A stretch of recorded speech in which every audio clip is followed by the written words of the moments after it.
It did. Welcome to episode 3 of the Loc Talk podcast with Karen and Brian. Loc Talk, Loc Talk. Yay! Loc Talk. Episode 3. 3. Folks, we're just smoking along. Thank you all for joining us. And we have a second installment with the incredible Kris McDred, who is a world-renowned loctician based in Dubai. He has 28,000 followers on Instagram and 120,000 YouTube subscribers. So we are so excited to have him here for a second time. And the first show, you could actually see if you go back an episode. And so that was really cool. We sort of went into the history of locks, and I'm not going to say anything else. You've got to go check it out. And Karen, today we are touching on the Etymology. Yes. Locks. So yeah, the etymology. So the meaning, the definition behind the word dreadlocks, and how different cultures maybe use the word dreads and dreadlocks, and what other names and cultures that they refer to them as. So we're just waiting on Kris. We just wanted to do our quick introduction and recap. Last week was super fun. Like, Kris is such a lovely person to speak to. Yeah. And we just, his voice, you just want to listen to him. I know, one of these people that just suck you in, and the intention. I always talk about people's intention, and it just comes through, like the love and the excitement for his craft. It's just tangible, he's such a super cool guy. And I love the fact that he's really focused on fitness and health. He talks a lot about, what you put in your bodies being as important as what you put outside. And check out his locks too, man. He's got some smoking hot locks. So beautiful. Yeah. Perfect timing. Check that. So we are going to bring Kris McDred into the room. Here we go. Yay, there he is. Hey, how you doing, guys? Great. Long time no speak. Awesome. Yes. Hey, perfect. Yeah. How was class? Was good. I have 2 more classes to go, and then I'm done for the night. Yeah. What time is it there? It's I don't know. I have to check here. It's 10 p.m. So I finished my last class. I do a class every 2 hours. And so then my question is, what time do you get up in the morning? Whenever my sleep ends. Your body just wakes you up? 5 to 8 hours. I sleep anywhere from 5 to 8 hours. If I wake up, it means I'm done with sleep and I need to wake up. Good for you. I don't wake up until I'm done. Good for you. Usually 5 hours. I'm used to 5 hours sleep. Wow. I like 8 myself. Yeah. Oh, pardon? I said I like 8 myself, 7, 8. That's my sweet spot. That's good. Mm-hmm. Yeah. I do that in the weekends where I set my alarm and I will not wake up because I know I'll wake up before the alarm, but I'll still stay in bed until it rings so that I know I finished the 8 hours in bed. No phone, nothing. I just good. stay there and just stare at everything. Keep your eyes closed in a tan and think when my eyes are closed until 8 hours are done. Then I'm like, body, you've got enough rest. Now let's get moving. Yeah, that's the treat. It's the treat of the weekend. What did you do to your hair? I love that style. My hair. Yeah. Yeah, it looks beautiful. Awesome. It looks beautiful like that. Nice. Thank you very much. He's going to give us a tutorial after, aren't you? Actually, I'm going to be a guest on another person's podcast in an hour after this one shoots. So. Oh, cool. So that's why you blinked up, not for us. Brian, don't I thought something was weird. Next week I'm It wasn't for damn you. It wasn't for you, bro. It was for somebody else. No, we're not good enough. We're just a testing phase. Now the truth is out. Everybody knows, Karen. Thanks a lot. Karen. Look like this. We still love you. Yeah. Awesome. Yeah. We recapped a little bit about last week. We told our viewers, like, you just need to watch that video and then you can watch this video. But, they're going to be complimentary. We'll talk a little bit about what we did before, but we want to dig a little deeper this time, right? We want to talk about Yes, I ma'am. want to know the etymology of dreadlocks. Mhm. So, first of all, before we talk about the etymology, we have to identify that the word for this hair, what you have, what I have, is different in every language and in every tribe. So that's something that a lot of people forget, that it's not just about English. Other people call them other names. And if we go to their place, we'll call them what they call them, regardless of whether we know the history or not. Yes, Mm. I So agree. technically, it shouldn't matter what we call them, because we fight over basic meanings of something that happened, and we're going to talk about that. But when you have that at the back of your mind, then it opens up the possibility of all other names in Italian, in Russian, you know, in Iceland. Senegalese, like Iceland. What are they called? What do they call them in their language? In Amharic, How and did what you know does it the really mean? Icelandic? It, well, okay, so they have the slang. They would say rasta, Mm, but they also have flätteflocka, and so that that sounds like Floki. yes. Well, we talked about that last week. So the Reflector funny thing, Floki. right? And so the direct Mm, translation is mm, essentially matted hair. It's like matted mm, braided matted mm. hair. Very interesting. Mm. Very That's cool. interesting. Yeah, that's interesting. So when we come back to the English form of it, you know, I didn't know there was a contention in entomology in the lock industry until I interacted with a lot of people and understood, okay, mainly it's an American thing to say we don't call them dreadlocks, we call them locks. Every other country or culture does not have a problem with calling them Rasta. If I call you Sister Rasta, it doesn't bother. If I call you Rastman, it doesn't bother people, but some people are bothered by calling their hair dreadlocks. And so I was like, we never really understood where is the history of this word. The word locks itself, which means the locking, a knot. And when you check at the Webster dictionary, it explains a lot of explanation that has nothing to do with hair, until when you get to the bottom where it says a bunch of hair. Not this hair, just a bunch of hair. Just a bunch of And I hair. was intrigued, like a bunch of hair put in like in a rope or something. It's a bunch of hair. And I was intrigued when I watched Shrek 2. And before you get to the 4th minute, when Prince Charming walks in and on his horse, and then he does his hair like this, they say, "Look at his beautiful locks." Yeah. And I was like, this is just normal straight hair. They're calling it locks. Why? Because it's a bunch of hair. You get it? So technically, if we are to separate our hair from every other kind of hair, we shouldn't even call it locks in the first place. So I will piggyback on that for sure, because I know that locks refers to a lock of hair as a bunch of hair or a bundle of hair. And it doesn't matter what texture or anything. The written word, I think, for the differentiation is that the K is usually dropped to refer to loxes and dreadlocks. No. I'll correct. Okay. The K is dropped in the urban way of saying things, but the L-O-C-K, the original word is L-O-C in the original English. And it's a root word of English from Old English and German. Really? And German is L-O-K-K.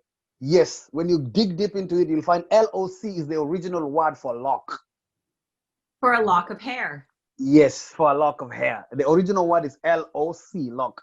It's in English for any kind of hair. Yeah.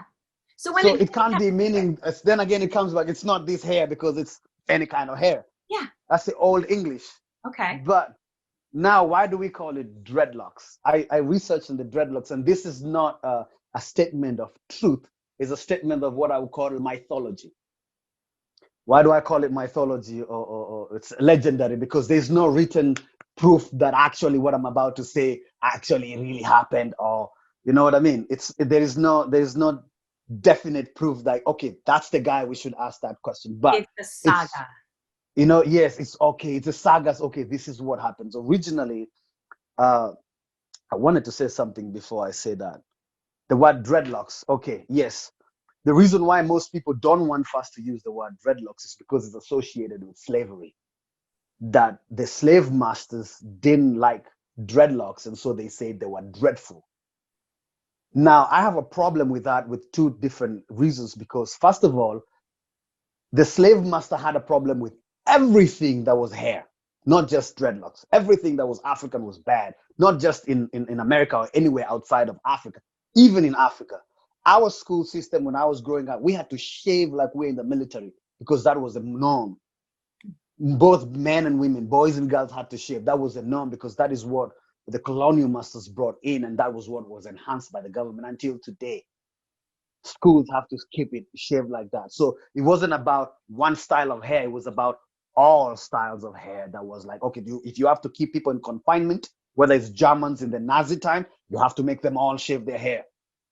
It's a way of putting people together. So it wasn't that like dreadlocks is dreadful. It was every African form of hair.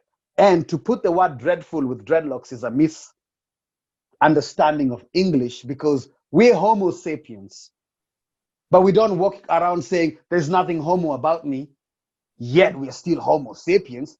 So we're dreadlocks people, and there is nothing dreadful about us. It's just the two names don't even have anything in common. It's just that they share. We're Homo sapiens, but we're not homo, are we? We can have a homogeneous conversation where we disagree, but there is nothing homo about that conversation at all. So when people come up with those words, I'm like, are you English? Do you speak English? Are you listening to yourself? Do you it's basic knowledge where you just sit down and ask yourself, can I hear myself? Do I need to record myself and listen to myself and hear if it's making sense? The word dreadlocks. You want to say something, Brian? No, I'm just soaking this all in. Okay. The word dreadlocks has got three mythologies. The first one is when the Civil War was happening in America, and the masters needed more soldiers. They took black people to be soldiers and put them on the forefront to fight against the Red Indians. Originally, they are called the Red Indians, the American Indians. And they promised them that if you can wipe these people out, we'll give you that land. And that's where that legacy of 40 acres and a mule came in. You'll get 40 acres. Everyone will get. And actually, if you study through, you'll find out that the president that was assassinated I forgot his name. He was 2 months only in power, and he was assassinated. Why? Because he already gave that 40 acres in the mule. And then they were like, no, this is a bad idea. So they had to kill him to reverse that order. You get it? But when the Red Indians saw the black soldiers, they say they looked like the buffalo, because the American buffalo is all hairy because of winter. So that's why they call them the buffalo soldiers. Oh. And their hair was all matted out like the buffalo. You see, the buffalo has got all that because it's winter. So that's how they called them the buffalo soldiers. And then they dreaded them because they were feared, because these guys won't die. They were put in the front line deliberately to die, but they just won't die. They had a whole battalion and cavalries of black soldiers that won't get finished. Like, all soldiers came back like, how are you guys not dying? Because they had a will to stay alive. And so they dreaded them. And so they called them the dreaded buffalo soldiers with locks. And eventually, that's how it came down to the Dreadlocks brothers. That's the first mythology. In America. You get it? It's so American, but Americans don't know this, which is sad. It's so American in origin. That's how the word dreadlocks first came up, until you listen to Bob Marley singing Buffalo Soldier. Stolen from Africa, brought to America, fighting on arrival, fighting for survival. And he says, if you know your history, then you would know where you're coming from. So how dare you ask me who I am? I'm just a buffalo soldier. Dreadlocks Rasta. You get it? Wow, I have goosebumps. That's the first. Yeah, it's a beautiful, and that's why for me the word dreadlocks, if anybody mentions dreadlocks, I get excited about it, because it's a call of warriors. It's a call of military. It's a call of soldiers. It's a call of strength. Yes. Like, you're supposed to be, and even just Brian, you wearing your hair, if you walk somewhere, people always will be like, there's a feeling of fear, like, okay, this guy, okay, what is he capable of? There's no humbleness in that look, and that's a good thing. It's not a bad thing, it's a good thing. It's not supposed to be seen as negative. Strength. It's like the police with their uniform. Every time you see a police in uniform, you know, like you're like, okay, that's the police, because you know it's the police. You know what I mean? It's the same with dreadlocks. When you walk in somewhere, people give you the respect. It's almost like a guy who has a ponytail and is wearing a black suit. You're like, this guy must be mafia. Even if it's just a security guard. Yeah. You know? I really wonder what Europe is like, though, compared to North America and other parts of the world. I mean, Dubai. You mentioned the last show that there are a lot of Locs in Dubai, which really surprised me. And how do people treat? How do they connect with people with Locs in Dubai, for instance? I'll tell you something. We're gonna put a pause on that because we're gonna do the future of dreadlocks, and I want to talk about that when we do that. The future. Oh, nice. Okay. Okay, so I want us to stay on the history of the word. Okay. And then next time, that's the beautiful part. You're gonna. Oh, I'm having goosebumps thinking about it because it's a whole change of scenery on this other side of the world. A complete change. So the second time the word dreadlocks is mentioned with his hair is during the Second World War. Hitler thought it was a good idea to try and conquer the whole world and show that Germany is a great nation, which because they lost the First World War, they put everybody into war. So all the colonies that had scrambled for Africa decided, you know what, we're going to get people from Africa to go fight the war. And so in Kenya, they took these people from a tribe called the Kikuyu tribe, and they took them to fight. And so after the Second World War, when they came back home, they realized, we could kill the colonial masters. And so they vowed, because they hadn't cut their hair when they were in war, because no one is going to bother you when you're in war, they vowed not to shave their hair until colonization is over. That's how it started, the Mau Mau movement. Yes. And they were dreaded because every time you see someone with this hair coming out of the forest, they lived in the forest because every time they go out, they're going to be killed. A lot of our generals, this is from my tribe, a lot of our generals were hanged when they were arrested. Everyone who had this hair was arrested and hanged. It was a bad symbol to have it, but they were fighting for freedom. So eventually, when they got the freedom, now in between that phase is where the dreadlocks came in because they were dreaded warriors with locks. It's interesting, right? So the word just kind of spread around the globe for the similar reasons, right? The Kenyan freedom fighters. Yes. Right? And for the warriors. So you're talking about how that, you know, the African men who fought on behalf of, fought for Germany. This is what I'm to understand, yes? No, fought for England. Oh, against Germany. Against Germany, yes. Oh, good. That's much better.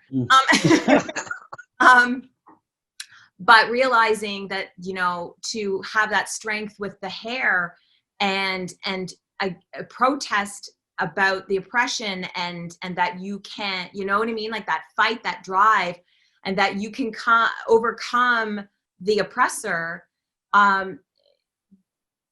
It's fascinating, as you say, the word dread and how people perceive it. It's completely different. Yeah. And it's the people who actually have the hair that are perceiving it that way, not the people who don't have it, which is a sad thing because we're supposed to be the ones who are educated about it. How are you supposed to have hair this long and you don't know anything about it? You know what I mean? If you drive a Mercedes or BMW, you know, you need to search the engine, the parts. Okay, how is the torque? You look at these things, was 100 meters per, 100, whatever the people look for in cars, like the body kit, what is it coming with a sound, whatever. These are the things that you research before you buy a car. Even if you're buying Cheetos, how much is the sodium? Now we are all vegans looking into, okay, does it have animal product? Was any animal killed making of this product? We do that, but when it comes to hair, we don't want to do that. We don't want to like go into details and get. There was one more mythology about the word dreadlocks. It was with the Ethiopian warriors, soldiers, because Ethiopia is a kingdom that actually has a military on it. Way in the kingdom of Ethiopia, they had a military in it because they're ruled by kings. And so when the Italians came for the scramble of Africa, what happens in the scramble of Africa, Western nations decided, you know what, we're going to share. And so this is Africa. They said, okay, you take this part. I'm going to take this part. I'm going to take this part. You take this part. Are we good? Yeah, we're not going to fight about this. Let's just go and get whatever we can.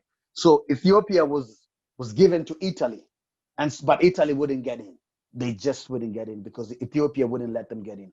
And the warriors that were doing it had locks on them, the soldiers. And so that's why they were called the Dreadlocks warriors. It's exactly the same time. They just wouldn't get in. And until today, Ethiopia was never colonized. It's one of the 2 nations on the planet that have never been colonized by anybody. They lived free, they have been born free, and they have always been free. And that's a powerful statement. Now, from there, when Rastafari, Ras means prince, and Tafari is his name. When Rastafari, who was a prince, ascended to the throne and became His Imperial Majesty, Haile Selassie. When he ascended to the throne, he went to visit Jamaica, and when he landed that day, it rained, and so they hailed him as a prophet. But also because he can trace his descendancy up to Solomon from Queen Sheba. Interesting. You get it? So he can trace the descendancy up to King Solomon, and he claims the throne of the 12 tribes of Israel. And so the Rastafarian movement is built upon him, and he said to every person in outside of Africa, if you want to come and live in Africa, I've given you a land. It's called Shoshamani. And that became the promised land of the Rastafarians, and that's how the movement of the Rasta came to be. It's as easy as it started in 1950s. It's not an old religion. No. But that's where the movement came, and that's where the hair started coming in, and Rastafarianism became something because it's the followers of Rasta. To the 30s? It's close to the 30s that it happened? Rastafarianism? Yeah. It's anywhere around that time. Yeah. I've forgotten anywhere around that time. No, it's 30 to 50, anywhere around. Because it's after he ascended to the throne, and he ascended to the throne in the 40s, I think, or in the 50s. Haile Selassie. Haile Selassie was a friend of Jomo Kenyatta, who was the president of Kenya. And Jomo Kenyatta ascended to the throne in 1963. So it's that much close, because if it's in the 30s, he would have been an old man, but they were colleagues, they were friends. They used to smoke kush together. Yeah, so that's the history of the word dreadlocks. And the other names, people don't talk about them, like Congos, Bongos, Bingi, Nati, dreadlocks, Jadas, which is the original word in Hinduism, Yeah. And now we've learned the Shubrakshula. What did you say again in Icelandic language? Flekkfloka. I can't remember. Flekkfloka. My husband is Icelandic, so I'm not really doing it justice, but yeah. Flekkfloka. Oh, he's a descendant of Loki. Yeah. Yeah. That's a good thing. Can he see the future? I watch Vikings. All of it. I loved it. All of it. Actually, works on Vikings in Iceland. Side. Really? Yeah. He did. He made actually a lot of the weapons used in the show. It's a good show. It was a good show. Amazing. So historically, when I've looked back, it looks like most of the dreadlocks that you see are quite thick. You don't see really thinner ones stylistically. They obviously didn't have crochet hooks. I wonder what tools they were using. That's a good question. And they were generally thicker, and maybe because that was the desired look to get the effect that they were after, which is to be fierce and warrior-like. But I wonder what stone tools or how they maintained their hair, because it's a bit of maintenance, we all know. It'd be fascinating to find out.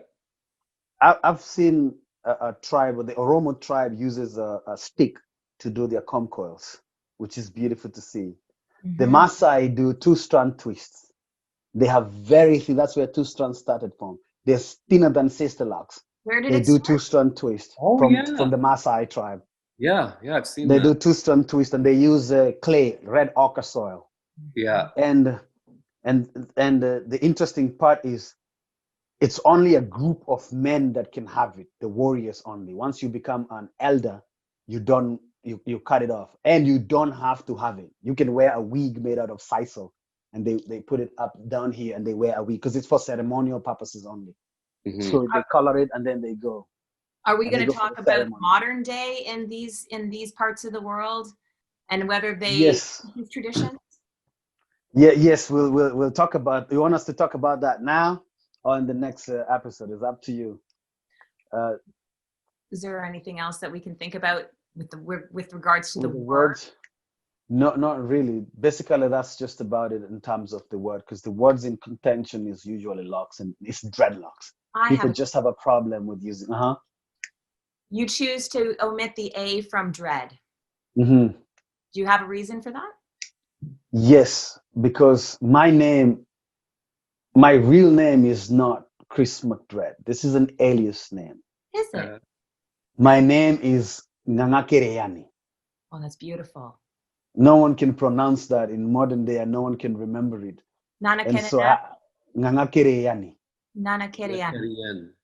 Yes, it means resilient, the devourer. Oh, nice. So, but my Christian name is Christopher. So I go by the name Kris with a K. That's what I used to be called when I was in high school. Okay. And so Kris with a K to differentiate all the other Chris's, because there's so many Chris's in Christian and Christopher and Crispine. And so the Kris McDred, when it came in, is in Swahili, we use the word ma to mean many and wa to symbolize that one. So I'll call your husband, let's say, what's the name of your husband? Einar. Einar wa Iceland. So wa means the one of Iceland. So my name was Kris wa Madred. So I'm the guy who does dread. So if you're Brian that sells, what do you do, Brian, in your free time? Hairstyle. So it's again Brian wa my hairstyles. If you sell car, you'll be Brian wa my cars. You get it, the one off the car. So my name was Madred, wa Madred. So eventually people just started calling me Madred. Yo, Madred, so I was like, okay, this can be my name, Madred. But then the word Madred doesn't sound very authentic. So I have a friend whose name is Mac Ben. So I cut my name from Madred to Mac Dread, as in McDonald's. So I cut it to Mac Dread. And then I was like, okay, I can make it look like a name if I take off the A and make it Mac Dread. And so it became Kris McDred. And a lot of people don't know. People think that's my name. But it's like Rick Ross, Jamie Foxx. These are not their names, but it's easy to remember. Mike Jagger, Nicki Minaj, Lady Gaga. These are names that I love because they're names that resonate well in your ear. You can't forget these names, even if it's DJ Khaled, you can't forget these names because it's Modlock. Modlocks is a name that you can't forget. It's a catchy name. So I wanted something that people would identify with. And I also wanted something that doesn't tell anybody about me, because I didn't want people to overlook me because I'm African, because people think Africans should be walking with spears, hunting each other down. No. How do you, we're not smart people. Subconsciously, when you say you're from Africa, people just see naked people in the savannah. You know what I mean? If you say you're from Iceland, people see people carving ice. Because it's people and there's nothing else there but ice. You know what I mean? Some people. It's at the back of everybody's head. But Kris McDred, it doesn't say anything. It just says a human being. Yeah, cool. Nowhere where it's coming from. What he is just Kris McDred. So I wanted that to resonate in people, so that by the time I show up, there's no preconceived ideas about who I am, and it worked perfectly for me. That's wonderful. Now I'm officially Kris McDred. I am so glad I asked you that question, because I think a lot of people have been very curious. And I've never spoke about it. Really? Wow. I've never spoken about it. Yeah, because I feel like people don't want to know you until you're somebody. Unless you're Snoop Dogg, people don't even know what's the name of Snoop Dogg, for example. But we know he's Snoop Dogg. You know what I mean? Until you're somebody, then people want to know, how did you get there? Until then, no one is bothered about you. So I'm like, nobody, I bother people. When people start to ask questions like you're asking, then I'll tell. If nobody asks, I'm just gonna be that guy, you know. So this is a good thing for me because it means it's the beginning. So get me my Oscar, get me my Grammy, you know, get me my medals. I want everything, Nobel Prize, everything. Just, you know, get them coming now. Oh, you have to wait a full year for the Emmys now. It was last night. Yeah, last night. You do you have a publicist? No. See there. I'm not that rich yet. You are rich in many ways. Oh yeah, and you're enriching lots of people. Yes. I'm gonna get there. Don't worry. Yeah, I'm gonna get there sooner than probably in January. I'm working on something very beautiful. Yeah, that is working very well. Yeah, I've got some projects coming. On a few projects that you're already working on, so I feel excited about them. Momentum there. You wanted to talk about the ways of doing hair. Yes. Now, this is a very important question, because for a long time, to be honest, until I showed up in the industry, Black way of doing hair was separate from white way of doing hair. Black people didn't want anything to do with white people's way of doing hair. White people didn't want to understand anything about how Black people do their dreadlocks, because Black people believe this is ours to keep, you know, and white people are like, whatever, man, do whatever you want. And I'm coming in and I'm saying, listen, this one doesn't belong to anybody. You know, you can cry me a river. I'm going to ask you questions that you can't answer. For example, which tribe are you from? Is everybody in your tribe doing it? No, then keep quiet, sit down. Let's talk about who's doing it. I can say, okay, my tribe is doing it, but I'm not even supposed to be doing it. So I can't tell you, Brian, oh, this is not yours. And Black is not a culture, it's a color. There are 54 nations in Africa. Which one are you speaking for on behalf? Who gave you the right to speak of our whole people? I'm not speaking of our whole people. I'm speaking like an individual saying, hey, this is my opinion. And I'm saying, hey, this is not supposed to be the discussion right here. No one has the right to start pointing a finger at everybody else. This is not the conversation that we want to be having, especially because, Brian, when you go for a job and I go for a job, they look at us as the same person. That's just the truth. When you go through the interview, or you go through the airport, they're not gonna look at you as a white person. They're gonna look at you as a guy with dreadlocks, and they're gonna search you out exactly the same way they'll search me out, like a drug dealer. That's just the stories that I've had from my clients in UAE who have had dreadlocks. They're like, I get treated. I was like, yeah, welcome to the world. We get treated exactly the same way, regardless of who you are. You get it? I also think, though, that because of the sports celebrities and the musicians, I mean, there's so many people that have this look now that are successful. I think that there's a fraction of people I find that think that you're a musician. They think that you're an artist or an athlete or something. It's either one or the other. Generally. That is when you're in the streets. But when you're talking to authority or you're going for a job interview, you're gangster. Yeah. You know, they look at you and be like, why would you have that hair? I had a guy from UK who was told directly by his boss, if you want that promotion which you've earned, you gotta have to cut your hair. And he works on insurance sales over the phone. He doesn't even meet the customers. And he was like, man, okay, I need this job because, you know, I need to survive. And he was like, okay. And he was like, Kris, man, I'm stuck. I said, listen, you gotta do what you gotta do, man. I can't tell you to keep them because I'm not gonna feed you. If I was in the same situation with you, I'll definitely cut my hair because I need to feed my family. And that's the most important thing, is for me to feed my family. And he was like, okay. And he cut his hair. That was just about it. So coming back to the methods of doing hair, for a long time, like I was saying, there was two divisions of the Black people doing their things and the white people doing their things, until, to be honest, I came up and realized straight hair is manipulated only by backcombing and crocheting, or rip and twist and crocheting. End of conversation. If you're doing that, that's basically everybody's doing that, and that's the only thing you can do to it. Or you can just freeform. Okay. And then when I appeared in the industry and thought about it, I was doing so many white people's hair, and they were like, it's difficult to crochet very tiny locks, dreadlocks. It's difficult to backcomb really tiny locks because you're going to lose all the length. And I was like, there has to be another way out. And so for the white community, I introduced interlocking for white people. Mm. And it turned out amazing. Interesting. You get it? And I interlock it and I crochet with a method that I coined that I call intercrocheting. And you can get them as small as skinny lock, like as small as you want them, you can get them. Like I have a video, I'll send it to you, you see.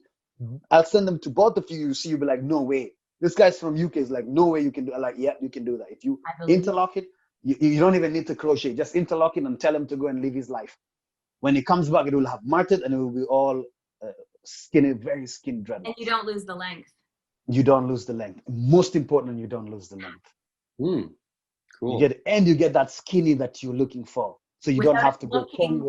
Without it looking like the aesthetic of a braid. Yes. At the beginning, it will look the aesthetic of a braid because it's the beginning. But once it locks up, you can check my YouTube channel and see straight hair. I've done a video on straight hair. You wouldn't even tell that hair has been interlocked from the beginning.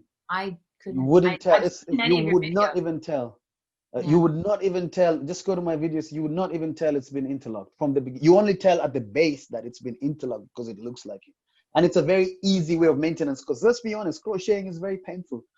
It can be, and it's very time consuming, and it's very detailed. And it's time confusing. And I do it to myself, and I'm like, Lord, can somebody hurt me? Because I'm hurting me, you know. So that is one on this other side. On the other side, I realized that Black people don't even want to try crocheting in any given moment in time. So I was already doing straight hair, and I was like, let me try it on. Why has anybody? Because I'm always on YouTube checking out what is new, what are people. Even until now, my free time, I'm a Googler. I always keep poking and seeing what is new, what is happening, what are the trends. I follow probably all the groups on Facebook of dreadlocks just to see what people are discussing and, you know, understanding what is apart from those people who post their video pictures like this, see how long my hair is. I can't stand that. Like, what is wrong with you? Like, this is my length. Like, what is wrong with you? This lady's like, come on, you're not showing me your length, you know? Yeah, yes, ma'am, I can see you have a beautiful future, but no, you know? Anyway, so apart from that, I follow to find out the trends that are happening and anything new that have come up. So when I introduced crocheting, I wasn't actually introducing.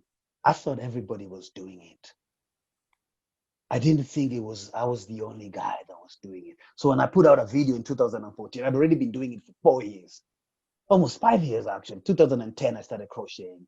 So 2014, November, I put the video out. I wasn't expecting to go viral or, you know, big. And I was like, okay, people don't know about this. What internet do people watch? Because this is available I'm not the first one to do it. Then I was like, Black people don't watch white people things. They don't. I've had even clients come in and watch me see someone called Dr. Joe Dispenza talking about meditation, heightened consciousness. And I love the way he talks about it and inner healing and self-healing, placebo effect and all that. And this lady said, why are you watching this white man? I like, listen, white people are smart people. Stop being dumb. You're too Black. You can't even let knowledge seep into your brains. What is wrong with you? I know. You're educated. You have a PhD. What is wrong with you? This kind of mentality is what I call a negative. It's a bad attitude. I'm like, no, I'm not even doing your hair again. This is the last day. If we're going to keep this conversation and leave me alone, let me watch my white people. I'm receiving knowledge, but you don't want to receive knowledge because you just can receive it. And that's why my video went big, because people don't want to expand themselves. And I've always been like, hey, people, we can always learn from each other. There is nothing wrong with that, you know? We can still fight. Around. We can still fight. There is nothing wrong. Disagreeing is part of life. We have to agree to disagree. Like Brian tomorrow will tell me something. They'll be like, Brian, I don't think that resonates well with me. Mm-hmm. You know, and you'll be like, Kris, I don't think that is not that one. And it's okay. We should be okay, Brian. Agreed. Yeah. Let's agree to disagree on that one. Let's move on to something else. You know, respectfully, without any, you know, name calling or anything, and that's okay. So when I came into the crocheting, it went big, super big. Wow. And then now I brought in the interlocking as a way out, because my goal, which we're going to talk more about when we get to the future of dreadlocks, is to break stereotypes. Yes. You can't wash your hair. Who said that? You can crochet your hair and go back and wash your hair. Yeah. And as a matter of fact, this reminds me, I want to run a movement. I'd actually forgotten about it. I want to run a movement for a week in October that it says washing hair. I want hashtag wash hair, wash challenge. Everybody with dreadlocks just to post themselves washing hair on Instagram. Oh, I like that. That sounds So, great. yeah, so everybody, we're gonna post the same thing and just everybody washing hair so that people can be dreadlocks can be washed. So we can take that mentality of people asking all the time, how do you wash your hair? How do you wash your hair? And we can make, like we make it global and viral where people wash hair challenge. Wash hair challenge. It's not Kris McDred challenge. It's because we all benefit out of it. Everybody is gonna be wash hair challenge. So everybody who has dreadlocks to post a video of themselves washing hair, jumping into a pool, jumping into the sea, under the shower, wherever, whenever, and people will see, be like, yeah, this, actually these people wash their hair. End of conversation. Next conversation. So because let's work on that. Let's give us the dates and we will We'll participate. wash our hair. We'll wash Live. Yes, we go live and wash our hair and people can see this hair can be washed, Yeah. like a whole week of just hashtag wash hair.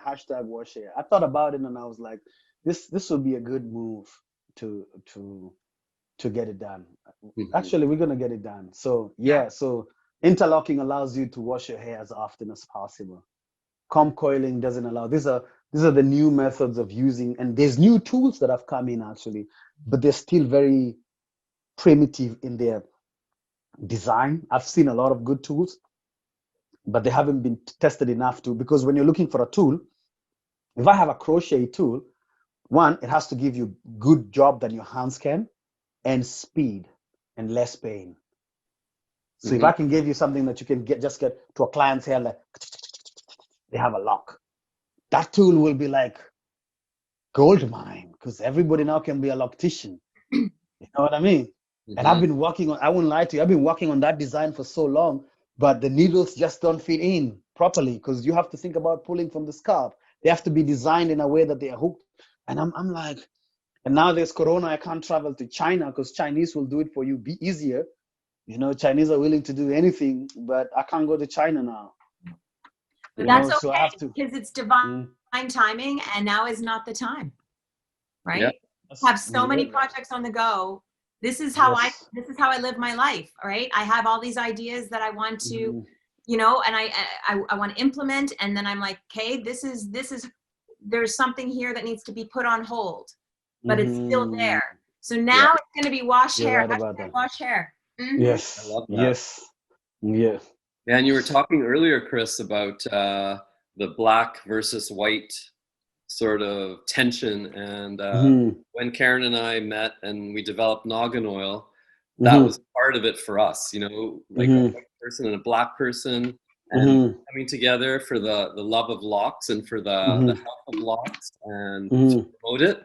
And so it kind of opens it up to everybody. It's inclusive. Yeah, that's a good thing. Yeah. That's a good thing. I like the noggin oil that has a mint on it because it smells so good. It's chill, yeah. And when you put it on your scalp, it feels like And luckily, when Karen sent it to me, it had 2 of them inside. I was like, she knew what I was gonna love. Actually, I'm gonna repost them again. She knew exactly what I was gonna love.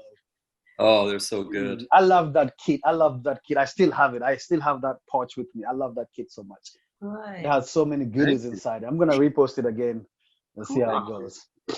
Well, we know we have another class to attend or to teach, and we won't keep you, but we will carry the conversation on next week. Same bat time, same bat channel. So this time, this time we'll be talking about what? The future of Locs? Future. The present day, future. Present day and future. Yes. Then you can ask me that question again about how dreadlocks are in Dubai. Yeah. And I'm gonna wow you out. Believe you me. Yeah. Believe you me. Cool. I'm gonna wow you out. So thank you very much for your time. I'm checking to see. Yes, I need to get to the next class. Yeah. Okay, Kris, thank you so much. Pleasure. Thank you. Namaste. Namaste. Namaste. Be well. Bye. Bye. Oh, I just adore him. Awesome. So fun to talk to. Yeah. I learned a lot. And it's interesting because it confirmed some of the information that I knew. I mean, you hear sort of buzz, the buzz of what the history is, or, that, dreads were feared. But I've always said that it's really the word itself, what it represents are polar opposites, right? It represents wealth and it represents poverty. It represents strength and it represents oppression and it represents all of these things. That fly just wants to hang out.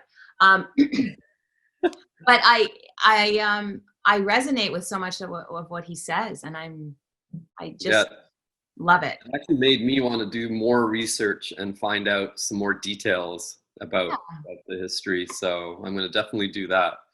And fascinating guy. He's awesome. So we'll just wrap it up. Let's wrap it up. And thank you everybody for watching. And tune in. Yeah, episode 3 is in the books. And next week we will bring Kris back for another conversation. Yes. Sounds wicked.